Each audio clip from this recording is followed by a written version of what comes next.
เลขมันอยู่สอง เก้าแต้มสี่ห้าหกเก้าเจ็ดแปดเก้าโอ้เก้าเก้าติดกับน้องน้ำเปล่าเลยติดน้องน้ำนี่9 เมตรถูกพี่น้องเลยเนาะสบายดีเนาะสองไอ้น้องคือเก่ามื้อนี้พี่น้องเลยทั้งข้างนี่สิเป็นยาวแล้วนี่พี่น้องเลยความยาว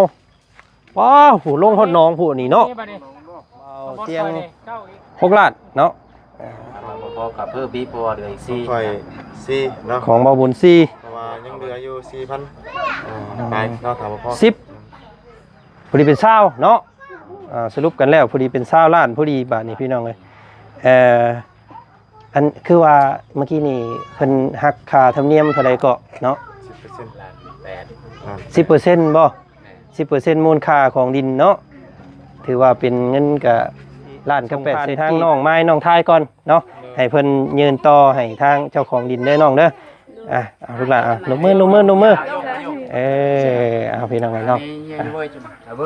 พุ่นแหละมอบต่อเนาะเอานับบ่ก่อนได้เนาะอ้ายเอ้ยนับถือว่ามีอยู่3ท่าน3ครอบครัวใจดีพี่น้องเอ้ยมื้อนี้เนาะก็มีแต่อยากฝากให้อีหล่า2 คนเนาะขอมุกขอบใจทางรับผู้ใหญ่เพิ่นนี่เด้อผู้เพิ่นใจดีพี่น้องเอ้ยเนาะเอาตั้งมุกตั้งใจอยากเว้าหยังตอบบุญแทนคุณเพิ่นบ่ลูกล่ะเอาเนาะเพิ่นนั่งเบิ่งอยู่เด้นี่ ขอบใจเด้อทางลุงเจดีทางพ่อเจดีทางเอื้อซีเลียมให้สุขดีมีแห้งให้ร่ำให้รวยให้สุขภาพแข็งแรงไปจึงได้มีแต่โชคดีให้ยืนนอนได้มือตื่นได้แสงกับใจทางเบาเสียงทางเบาจันนี่เด้อทางว่าบุญบางปลาทางว่าบุญสารวันโชคดีมีแห้งกับใจทาง FC กดติดตามนี่เด้อชอบ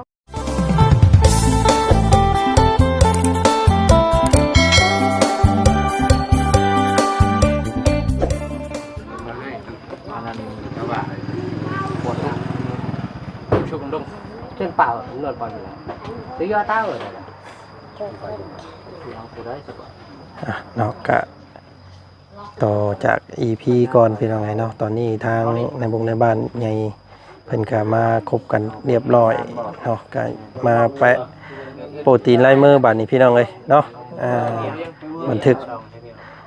คักแน่ว่าซั่นซะเนาะทั้งผู้ขายและผู้ซื้อเนาะเอาแล้วใช้อันเอิ้นเมียเพิ่นมาเอ้ยมาประทับลายมือก่อนอาสนะบางแก้วเดียว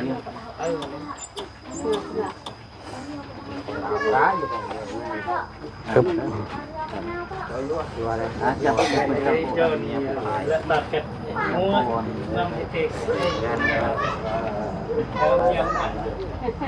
ดีเลยเนี่ยเลือกตรงเลยล่ะได้แล้วทางเจ้า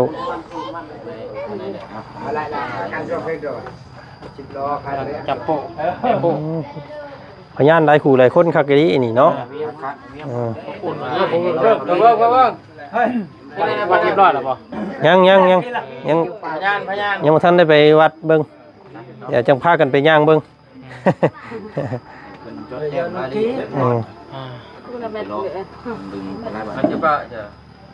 มาทับสื่อไปสื่อเราเอาไม้อีกในเดิมเลยด้วยต้น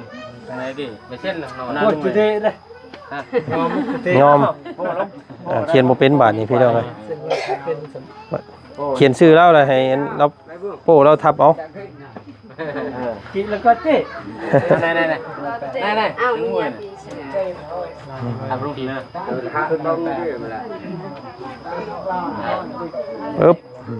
เอาบาทภายซื้อมีผู้ใดแน่บาทนี่มาพยานพอลุง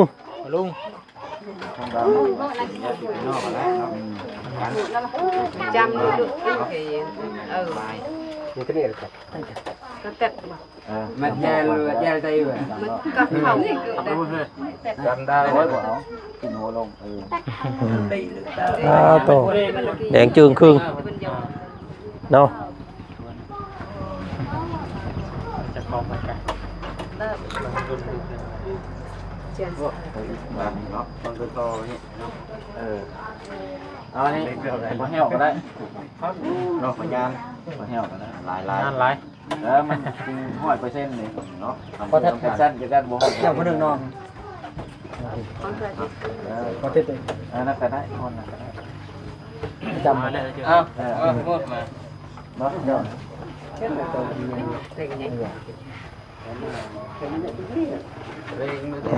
น้องอันนี้เป็นไว้ยังยืนกันซื้อขายตัวนี้เนาะใบต่อไปเป็นใบมอบกรรมสิทธิ์เนาะมอบกรรมสิทธิ์นี่คือซุมเฮาเว้ากันเนาะคือว่าอยากให้เป็นชื่อของน้องเพิ่น2คนบ่น้องมีน้องไม้ไอ้น้องท้ายเนาะหลักๆแล้วนี่พี่น้องเอ้ยช่องนอกถูกต้อง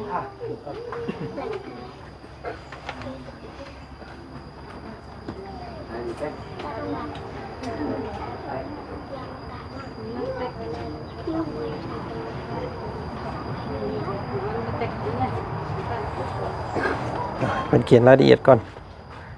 จังให้เพิ่นอ่านผ่านกันบัดนี้พี่น้องกันไปนิ่งเบิ่งว่ามันสิ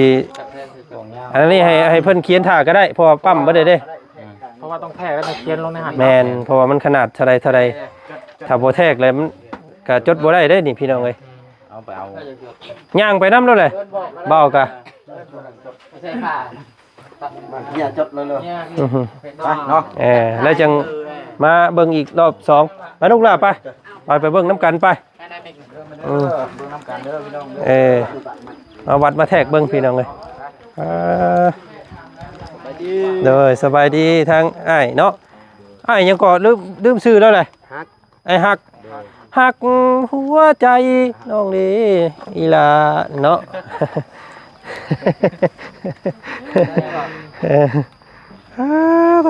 เอามานิ่งเบิ่งบาทนี่พี่น้องเลย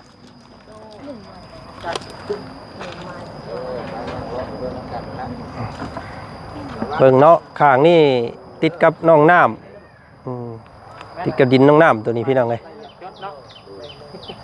ข้างเอาละได้ก็ได้ฮะเนี่ยน้อยก่อนก็ได้ฮะติดน้องน้ำนี่จักเม็ด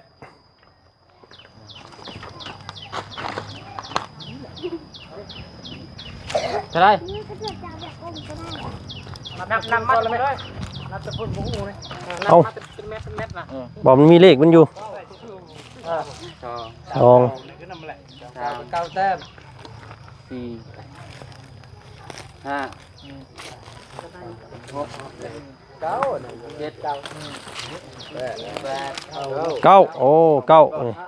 9ติดกับน้องน้ำเปล่าเลยติดน้องน้ำนี่9 เม็ด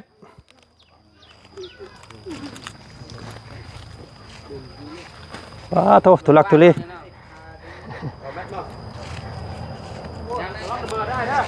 ะวังเด้อมีแต่น้ำพี่น้องเลยเพราะว่าน้องน้ำเพิ่นอันอยู่หันได้ห้องน้ำเพิ่นเนาะถ้าบัดมาอยู่มาอย่างนั้นเขาจังกล้วยคล้องไปพุ่นเช้าแล้วนี่พี่น้องเลย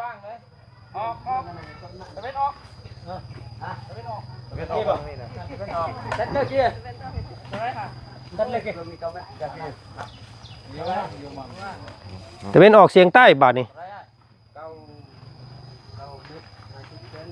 9 เมตร 50พอดีเป็นเช้าเนาะเงาอยู่พี่เช้าพี่น้องเลย18กับพอดี18กับ50เนาะยาว18กับ50กว้างเนาะกว้างเอาความยาวบาทนี่มา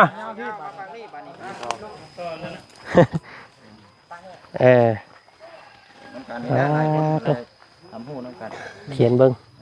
กว้าง18 50เนาะเกือบ20พี่น้องเอ้ย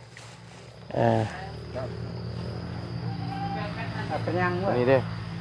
ตอนนี้ต้องฮอดพุ่นแล้วจังบัดเอาบาทเดียวย่างไปก่อนเม็ดมันบ่ยาวพี่น้องเม็ดเพิ่นบ่ยาวเม็ดเบิดก่อน เม็ดขาด เม็ดเบิดเม็ดก็ได้ใช้ซ้ำนี่แล้ววะใช่เบิ่งหั่นนับมาเด้อบาทนี่พี่น้องเอ้ยเท่าไรเลยข้าได้เลยเก่าข้านั้นไปห้อนี่น่ะเก้าบ่ห้อนี่น่ะห้อนี่9 เม็ดเนาะ3 เม็ด3 เก้าเอ้ย ตะเวนตกเนาะ ทิศตะเวนตก ครับพูดพูดตัวเด่นเลยอันนั้นแหละเก่า9 เม็ดเนาะแน่เลย ห้อนี่9 เม็ดมาปล่อยมาเลยบัดนี้พ่อลงไม้ป้าเลย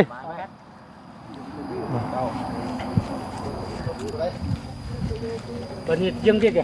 เอาบาทเดียวเลยนะจังอันนั้นเพราะว่ามันทั้งทิศตะเวนตกไปเลยทางนี้ พูดลักไปเลยนะพูดนี่เลยระยะ มาดูใช้ดวงให้เจ้า เก้าเนาะ 18 มังมาเลยโอ้เมียนะผมใช่แล้ว มาพี่ลูกหลานมาย่างมาน้ำเพิ่นพี่ ว่าไปไหนมา ไปกูละย่างเบิ่งน้ำเพิ่นพุ่นเถอะพี่น้องเลยเนาะสบายดีเนาะสองไอ้น้องคือเก่ามื้อนี้พี่น้องเลยทั้งข้างนี่สิเป็นยาวแล้วนี่พี่น้องเลยความยาวว้าวผู้ลงฮอดหนองผู้นี่เนาะ พอบอลคอยเนี่ย9อีกเป็น18อยู่นี่18ฮอดสิฮอด30ผู้ได้นี่เนาะความยาวเนาะยันฮอด30อยู่นี่เบิ่งคักแล้ว เอาดึงไปเลยฮะ ตะเวนตก18 เมตร ได้18แล้วบัดนี้ 18แล้วก็ยังอีกยัน แล้วแช่กัน 27บ่ได้นี่เบิ่งคักแล้วนี่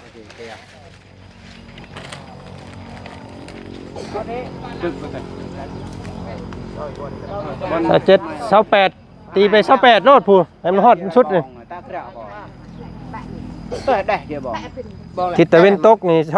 28ทั้งหมดเลยผมยาว แล้วบ่ ฮอดบ่28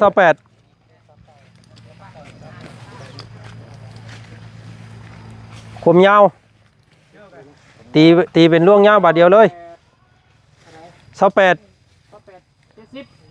กับ70เด้อผมยาว ลายยาวจบแล้วบัดนี้ อันนี้จุดข้างหมูบาทนี่ข้างหมูจุดแหลมจักเม็ดเด้นี่พี่น้องไงเอา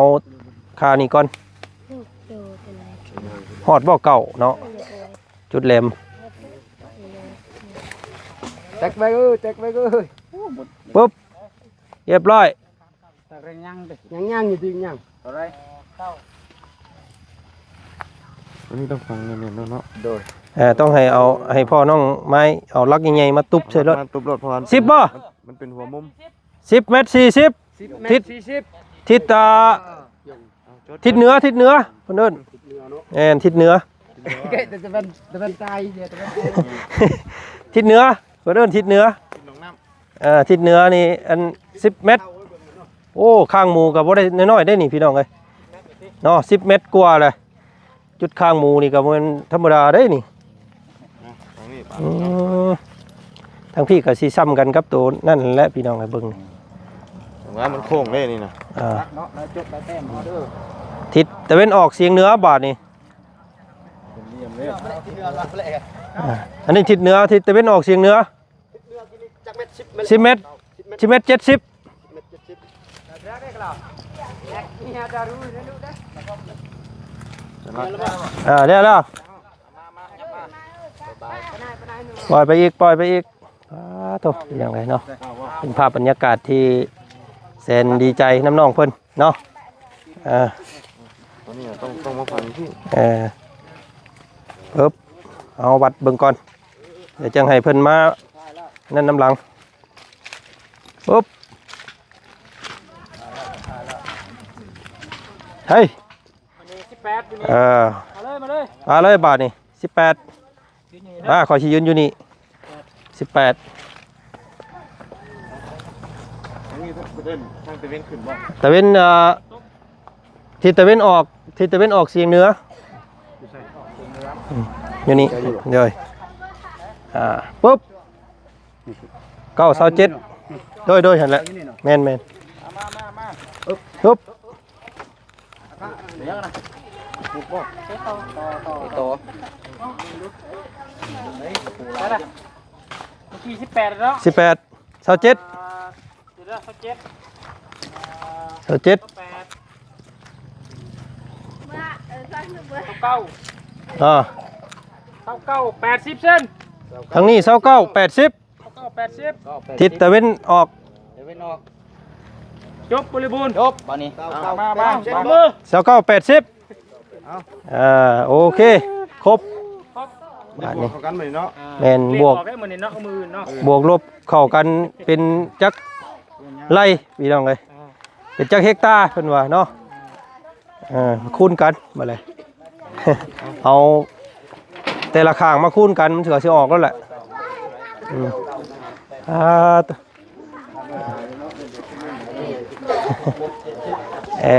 มาบาดนี้เนาะทั้งน้องไม้น้องท้ายพอแล้วก็อ้ายผู้ซื้อผู้ขายมานั่งเทียงกัน มันจุดเกินแป้งแล้วก็ได้มีกระดำ อันนี้มือโป๊ะแปะโป๊ะกันบ่อนเลยร้อยไปเลย ไล่มห่วย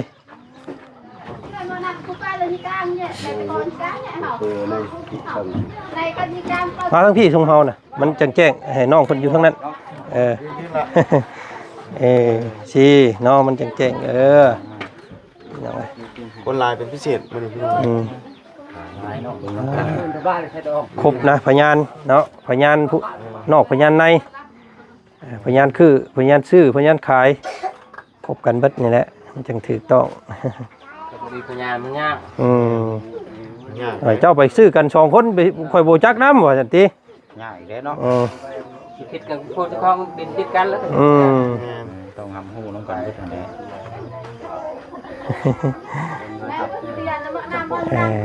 มาน้องไม้น้องไทยบอกคนละ2คนละปู้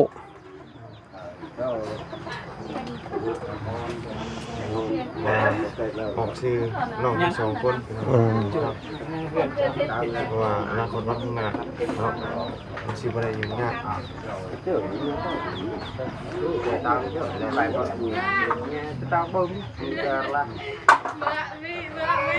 โอ้ทางนั้นกับพี่น้องกับบ่ได้พ่อกันมือเดียวอุ้มลูกเลยโอ้ยแปะลูกแปะโป้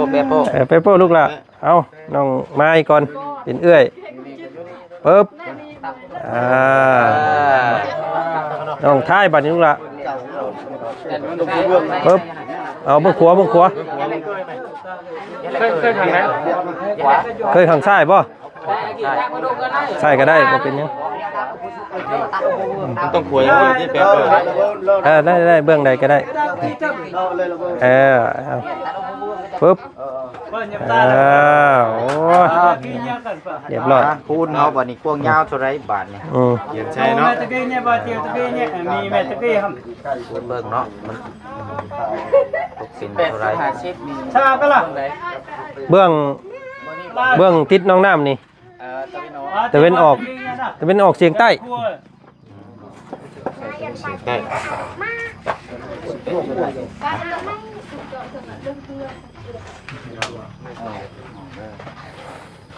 จูแม่ตะกี้เนี่ยเลยกันดีก่อนเนาะเดี๋ยวจังให้เพิ่นบวกให้เพิ่นไล่บริมาตรเนื้อที่ก่อนมัน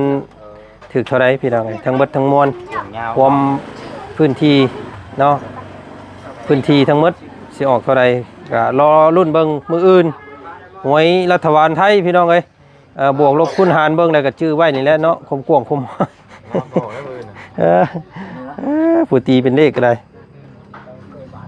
มาฟังนำกันมาลูกชายผู้ชื่อลูกละบ่มีโต๊ะนั่งเนาะบ่เป็นยังยืนเอาก็ได้เนี่ยยืนเอาได้แล้วนี่แหละพ่อมายืนเที่ยงลูกสาว มาเด้อวันนี้อ่าน เฮ้ยสาวผู้ซื้อเด้อผู้ขาย ขายบ้างดิ ผู้ขายก็ ผู้ขายผู้รอ ผู้ขายมันอยู่ข้างหลังทั้งรอทั้งใจดีทั้งรอทั้งใจดีทั้งนี้ เรากับเตี้ยมา เมียกับมาเมียเนาะ อยู่ทางเกียนดิกำลังใหญ่ ภาพมันก็อยากมืดๆแน่เนาะเพราะว่ามื้อนี้มันอากาศครึม ไม่ได้อากาศแล้ว มันมา ที่ว่า เลย จังสั้นกับมื้อนี้ก็เป็นมื้อหนึงที่ว่าทางนั้นพวกเฮาเนาะอำนาจการปกครองบ้านเนาะ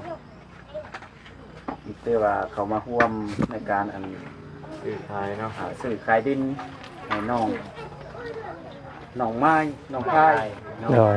แล้วแม่นเจ้าของดินผู้ขายก็สิแม่นนางกลายเท่าอะล่ะเนาะอะล่ะ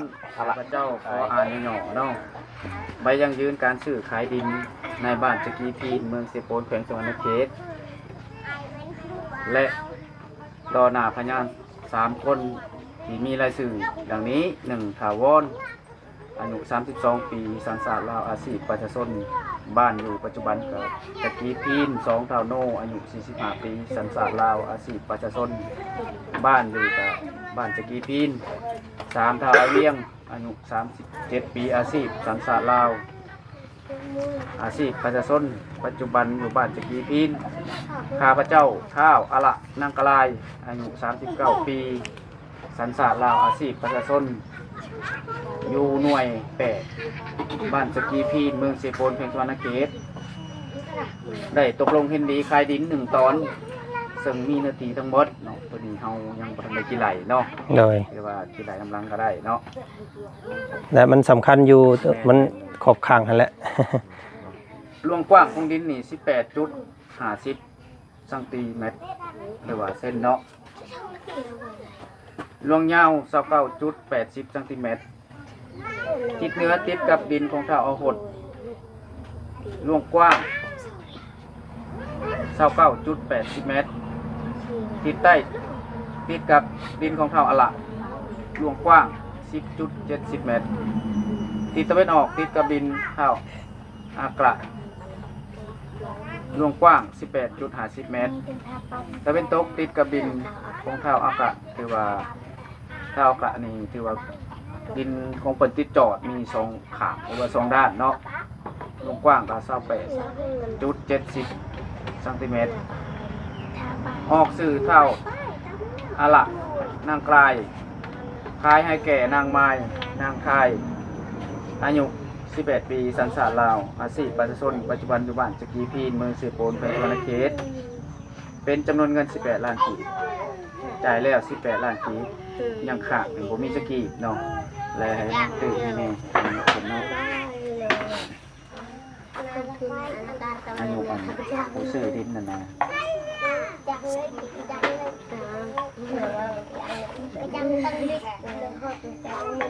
และจะจ่ายกันเหียบห้อยแล้วนับแต่มือสัญญานี้เป็นต้นไปมีการซื้อขายเป็นต้นไปเนาะสิทธิ์เด็ดขาดได้ตกเป็นของผู้ซื้อผู้ขายบ่มีสิทธิ์ เหียบห้องหรือว่า ท่วงเท้าเอาคืนเนาะข้าพระเจ้า ขอยังยืนดินตอนดังกล่าวนี้เป็น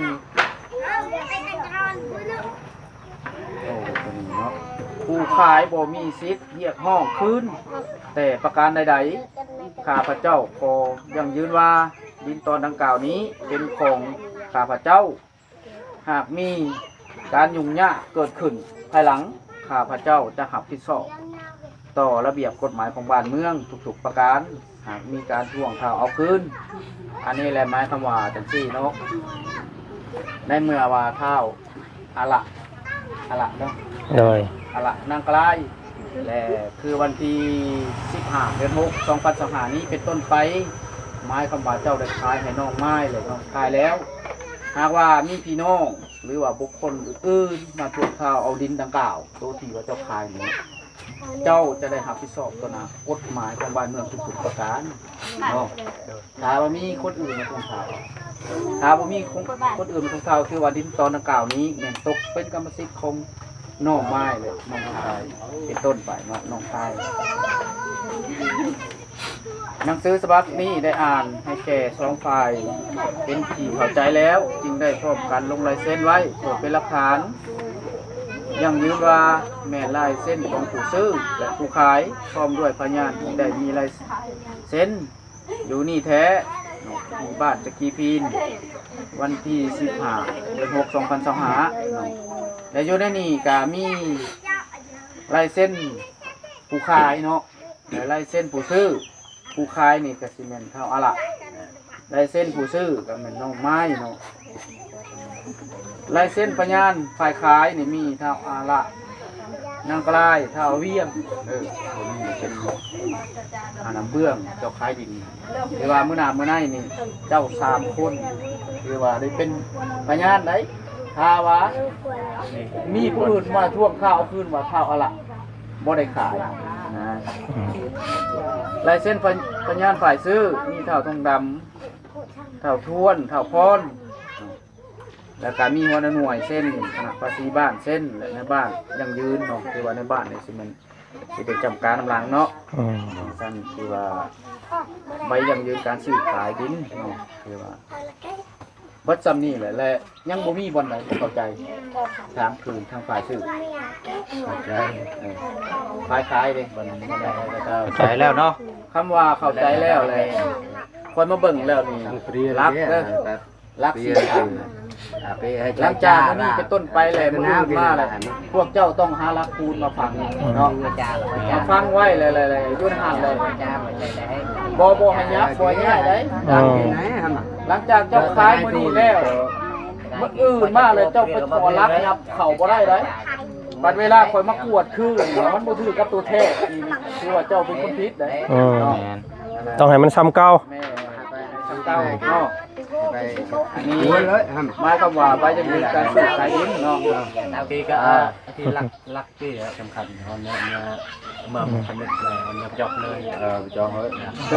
ยใบยังยืนมอบกรรมสิทธิ์แบ่งส่วนในเขตเมืองเซโปนบ้านจักรีพีผู้เกี่ยวกล่าวต่อหน้าคณะกรรมการปกครองบ้านพร้อมด้วยพยาน3 คนว่านับแต่วันที่15 เดือน 6 ปี 2025 นี้เป็นต้นไปดินจำนวน1 ตอนดังกล่าวตกเป็นกรรมสิทธิ์ของน้องไม้น้องชายโดยถูกต้องดังนั้นคณะกรรมการปกครองบ้านจักรีพีนจึงออกหนังสือฉบับนี้ให้ผู้เกี่ยวตามจุดประสงค์เพื่อไว้เป็นหลักฐานเนาะอยู่ในนี้ผู้มอบก็ได้เส้นเลยผู้หับก็ได้เส้นเนาะพยานจะเขาบ่ได้บ่ถูกเนาะบ่ได้บ่ถูกให้เพิ่มอันบ่แหละโรยแล้วเนี่ยป้ายบ่แหละตะเปียแล้วเนี่ยเพิ่มเนาะก็อันนี้แหละตะอันนี้แหละตะเพื่อก่อนจะมีจุมัดมหาเรื่องใดจะมีจุมัดก็เอามานักโลดนะเนาะที่ว่าข้าพเจ้าก็ขอผ่านอนาคตบรรทุกสันนี่เนาะโดยได้ขอบใจจ้านำทางทีมงานใจบุญโดยช่วยด้วยนะมาเก็บดอกนะดอกนะไอ้จานใช้แต่แนวที่นั่นน่ะตอนนั้นเจ้าไอ้อยู่อะไรและมาช่วยให้ได้โดยขอขอบใจให้หลายๆเอามีแต่ขั้นตอนต่อไปก็มีแต่ขั้นตอนรวมเงินกันนะบาทนี่พี่น้องเลยเนาะเอาทั้งบ่บุญจับกล้องก่อนพี่น้องหน่อยนึงเด้อเนาะเบิ่งก่อนเด้อไปทางใดดีเฮาบาดมานี่บ่เบิ่งก่อนเด้อทางนี้เนาะโอ้เบิ่งก่อนบ่ปึ๊บจึ๊บปึ๊บปั๊บเอาเนาะก่อนอื่นก็ทางบ่จันเนาะแนะนำทางหน้าสะพานบุญคนนึงก็ยอดในส่วนของบ่จันเนาะจะเป็น8 ล้านพี่น้องเลยมีทางอ้ายใจดีหรือว่าเอ้ยใจดีเพิ่นสมทบมาแล้วก็ทางของบ่บุญเนาะตัวนี้เนาะ2 ล้านเนาะของบ่บุญสารวัตรเพิ่น2 ล้านกีบนี่พี่น้องเลยเป็น10 ล้านเนาะเอาขอน้ำก็ได้เลยก็ได้6ของเบาเสียง6 ล้านเนาะพอกับเพิ่มบีพอเหลืออีก4เนาะของเบาบุญ4เพราะว่ายังเหลืออยู่ 4,000 ไปเนาะถามว่าพอ10พอดีเป็น20เนาะสรุปกันแล้วพอดีเป็น20 ล้านพอดีบาทนี้พี่น้องเลย อันคือว่าเมื่อกี้นี่เพิ่นหักค่าธรรมเนียมเท่าใดก็เนาะ 10% บ่ 10% มูลค่าของดินเนาะถือว่าเป็นเงินก็ล้านกับ800,000กีบพี่น้องเอ้ยก็คือว่าและจังซั่นเนาะพี่น้องเนาะก็มีแต่สิให้เพิ่นกินน้ำกินในเลยแล้วซะเนาะ200,000เนาะเป็น2ล้านได้ซะเนาะให้เพิ่นเนาะ มอบหมายตั้งเพิ่น อันนี้ให้ทางอันคณะบ้านเพิ่นเด้อตัวนี้เนาะเอาไอ้เอาเลยอันนี้ให้2ล้านเด้อเจ้าเด้อ ครับผู้วันทางง่ายมาพี่วันนี้เจ้า พี่มาพี่บัดนี้ทั้งผู้วันขาย มามอบครับอันน่ะครับนี่ อ๋อถูกพี่น้องไงเนาะถูกรางวัลเด้มื้อนี้เนาะ เมียพ่อเมียมาอันอีหล่ามันยำมาพี่จับมาพี่ หอมแก้มเด้อ โอ้ยติหน่อยเราหอมแก้มกันละบาดนี้พี่น้องเอ้ยเนาะเอาอันนี้เป็นจำนวนเงิน8ล้านเนาะ18ล้านมีแต่สิส่งผ่านทางน้องไม้น้องทายก่อนเนาะให้เพิ่นยืนต่อให้ทางเจ้าของดินได้น้องเด้อเอาลูกหลานนมมือเอาพี่น้องไงเนาะเพิ่นแหละมอบต่อเนาะเอานับเบิ่งก่อนได้เนาะอ้ายเอ้ยนับเบิ่งแต่ละแหนบมันพอหรือว่ามันเกินจังใดก็นับน้องกันนับเป็นใบก่อน เดี๋ยวไปเพิ่นไม่เอาเรื่องแต่ยังบ่ครบเลยบ่ได้ เมื่อนับเงินบ่ครบตามบ่ได้เลย นับเป็นใบมันก็ได้เนาะซุมเฮาก็ว่าเฮานับดีแล้วเนาะมื้อเช้านี่นับคักแน่เพิ่งจะกดออกมาจากนั่นแหละพี่น้องเอ้ย แก่ล่ามเนาะ นะครบเนาะพี่น้องเอ้ยเนาะมีแต่เว้าหยังแน่สบายนี่พี่น้องเอ้ยมีแต่คำหน้าคุ้นหลังเนาะเพิ่นเว้าเนาะผู้ขายก็ให้โชคให้หมานให้ร่ำให้รวยเงินส่วนนี้ก็ไปต่อยอดในการใช้ชีวิตเนาะส่วนผู้ที่ซื้อก็ให้อยู่เย็นเป็นสุขบาดนี้เนาะสร้างสาพัฒนาให้มันให้หุ่งเฮืองนั่นแหละลูกหลานเด้อเนาะเดี๋ยวเฮาจังถ่ายรูปนํกันอีกที่นึงอยู่ข้างนอกเนาะมันจังแจ้งแน่เนาะ ขอบใจอ้ายป้าละเนาะแม่นบ่อ้ายละเนาะอะละป้าละ ไอ้ละเนาะอะละพี่น้องกะลายบ่เราบอกกินนี่คือกะหายเนาะป้าละลายเดี๋ยวเมียจนกะหายเลยพี่น้องเมียผัวป้าโพด แม่นปละนี่เป๊ะบ่เงิน โอ้เงินบ่โอ้เราจะไปจับเงินเนาะสำคัญเด้อนี่สิพี่น้องเอ้ยเนาะเอามีแต่เสร็จสิ้นเนาะไอ้เนาะเอาพูดน้ำกันเด้อขอบใจหลายๆเด้อขอบใจหลายๆเนาะขอบใจหลายๆพี่น้องเอ้ยมีแต่เก็บไว้ตัววันใบซื้อคงซื้อขายเพิ่นแล้วมีแต่ให้ทั้งในบ้านไปประทับตาให้อีกเนาะยังบ่แล้วเดี๋ยวจังได้ก็จังมาให้ทั้งน้องเพิ่นแฮนแต่เบิ่งก่อนพี่น้องกันเนาะขอใบนึงในเด้ออันขออันไปถ่ายรูปน้ำเพิ่นก่อนเนาะไปทีมงานเขาออกถ้าพุ่นก่อนลูกหล่ะป่ะเก็บใบที่ระลึกไว้ก่อนพี่น้องเลยข้างหนึ่งเนาะมุมใดมุมงามเนี่ยพี่น้องเลยมุมสวนกล้วยแล้วลูกพุ่นแหละเนาะนี่เอาเปลี่ยนกันมาพี่น้องเลยเนาะเอาลูกหล่ะมาเจ้าบ้านนี่เนาะ2คนเด้อเนาะก็ถ่ายรูปกันพี่น้องเลยเนาะสงับเอาเปลี่ยนให้มันตรงกันก่อน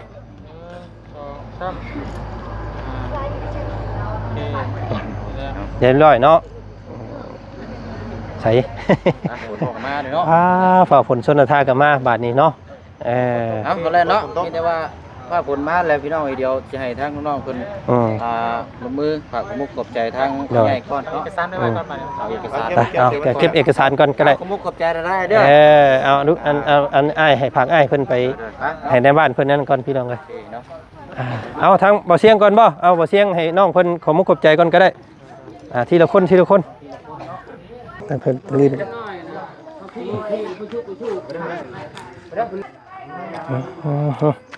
เนาะสุดแสนดีใจน้ำน้องเพิ่นพี่น้องเลยที่ว่าน้องเพิ่นมี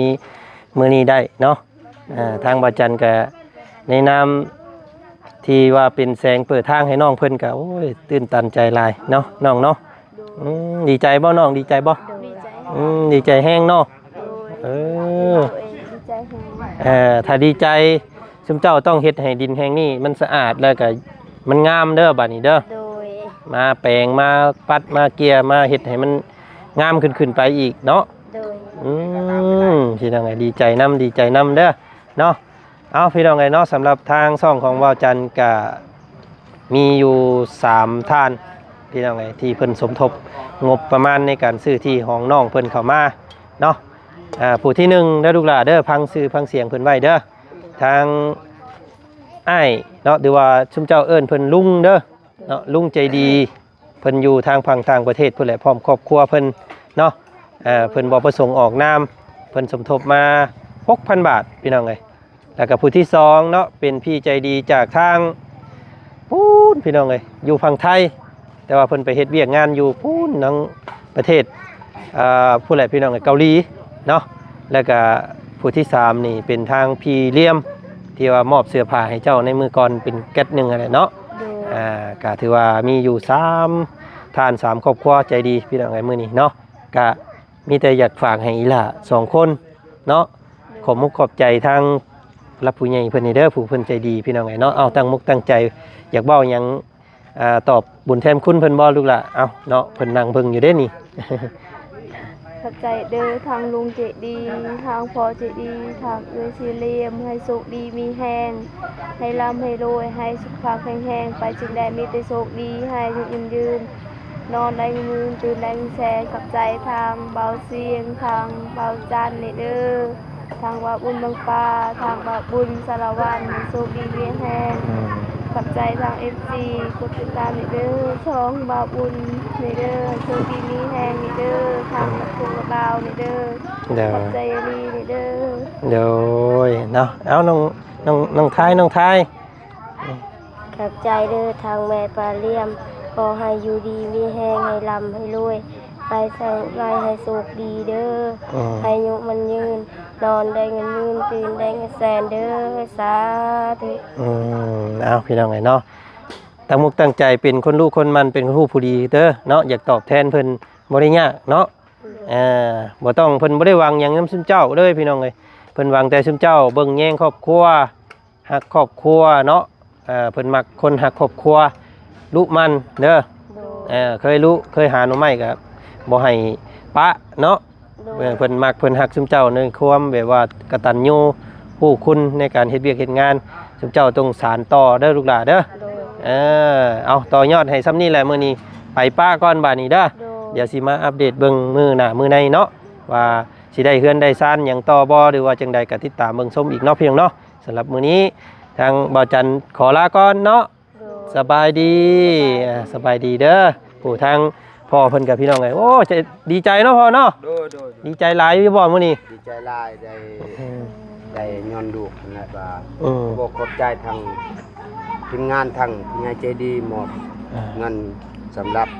ได้ดินได้ดอนแล้วบัดนี้ พี่น้องเอ้ย คนตั้งเฮือนอยู่แล้ว โดย ขอบใจย้อนมีแห้ง เปิด ให้มันให้ร่ำให้รวยและพัฒนาสิ่งใดให้แต่รวยสิ่งนั้น10 เท่า20 เท่า โดย อยู่ไทยหรือยาวต่างประเทศดีถูกน้องไม้น้องชายได้ดินได้ดอนแล้วก็ดีอกดีใจ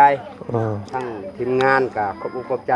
ไปทางใดมีแต่ปลอดภัยให้สิ่งที่ดีๆให้อยู่ดีมีแห้งพัฒนาให้แต่ร่ำรวยถือโดยเลขและวัตถุ เนาะขอบใจเนาะไอ้เนาะลาก่อนเด้อสำหรับคลิปนี้พี่น้องเดี๋ยวรอเบิ่งรอชมคลิปหน้าแล้วกันมาแปลงมาถากเนาะเพียงเนาะ เข้าไปเชิญแบบอ้ายไปกินข้าวน้ำเพิ่นแต่ โอ้เพิ่นเชิญไปกินข้าวน้ำอีก โดย อ้าวพี่น้องเอ้ย คืออ้ายนี่บ่มีหยังประกอบแล้ว โอ้ยโดยบ่เป็นหยังเนาะเอาดีใจแล้วซ้ำนี่ก็ได้พี่น้องได้อันนี้ก็ดีใจแล้วแหละเนาะเอาลาก่อน